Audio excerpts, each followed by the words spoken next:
DCB മീഡിയയുടെ പുതിയൊരു വീഡിയോയിലേക്ക് സ്വാഗതം. ഇന്ന് ഫെബ്രുവരി 25 ബുധൻ. ഇന്നും തുടർന്നു വരുന്ന ദിവസങ്ങളിലും നിങ്ങൾ അറിഞ്ഞിരിക്കേണ്ട പ്രധാനപ്പെട്ട വാർത്താ അപ്ഡേറ്റുകളാണ് ഷെയർ ചെയ്യുന്നത്. ചാനൽ ആദ്യമായി കാണുന്നവർ സബ്സ്ക്രൈബ് ചെയ്യുക, വീഡിയോ ഇഷ്ടമായാൽ ലൈക്ക് ചെയ്യുക, ഫേസ്ബുക്കിൽ കാണുന്നവർ പേജ് ഫോളോ കൂടി ചെയ്യുക.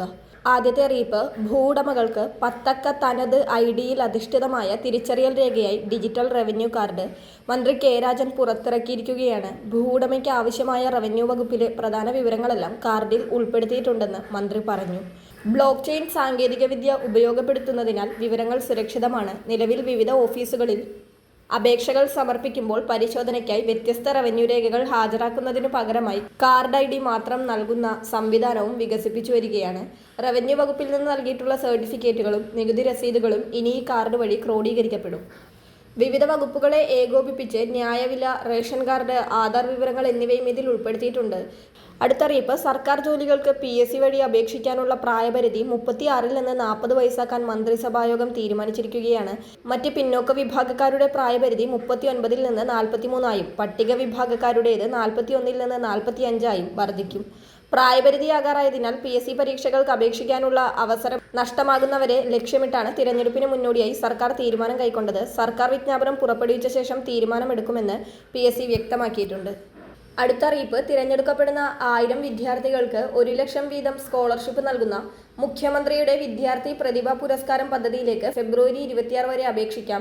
2023-24 അധ്യയന വർഷത്തിൽ ബിരുദ പഠനം വിജയകരമായി പൂർത്തിയാക്കിയ വിദ്യാർത്ഥികളിൽ നിന്നാണ് അപേക്ഷ ക്ഷണിച്ചിരിക്കുന്നത്. താൽപ്പര്യമുള്ള വിദ്യാർത്ഥികൾ ഓൺലൈനായി അപേക്ഷ സമർപ്പിക്കണം. കേരളത്തിലെ 13 സർവകലാശാലകളിൽ അഫിലിയേറ്റ് ചെയ്ത കോളേജുകളിലെ വിവിധ വിഷയങ്ങളിലായി ബിരുദ പഠനം പൂർത്തിയാക്കിയ വിദ്യാർത്ഥികൾക്ക് അപേക്ഷിക്കാം. ബിരുദതല പരീക്ഷയിൽ കുറഞ്ഞത് 75% മാർക്ക് നേടിയവർക്കാണ് അർഹത. സർവകലാശാല നിശ്ചയിച്ച മാർക്ക് കണക്കാക്കൽ രീതിയുടെ അടിസ്ഥാനത്തിലായിരിക്കും തിരഞ്ഞെടുപ്പ്. മെറിറ്റ് അടിസ്ഥാനത്തിൽ ഉയർന്ന മാർക്ക് നേടിയവരിൽ നിന്നും സ്കോളർഷിപ്പിന് അർഹരായവരെ തിരഞ്ഞെടുക്കും. അപേക്ഷകരുടെ വാർഷിക വരുമാനം 2.5 ലക്ഷം രൂപയിൽ കവിയരുത്.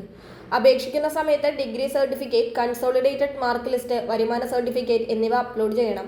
പൂർണ്ണമായും ഓൺലൈനായാണ് അപേക്ഷ സമർപ്പിക്കേണ്ടത്. അപേക്ഷ സമർപ്പിക്കാനുള്ള ലിങ്ക് cmpratibhapuраskaram.kerala.gov.in ആണ്.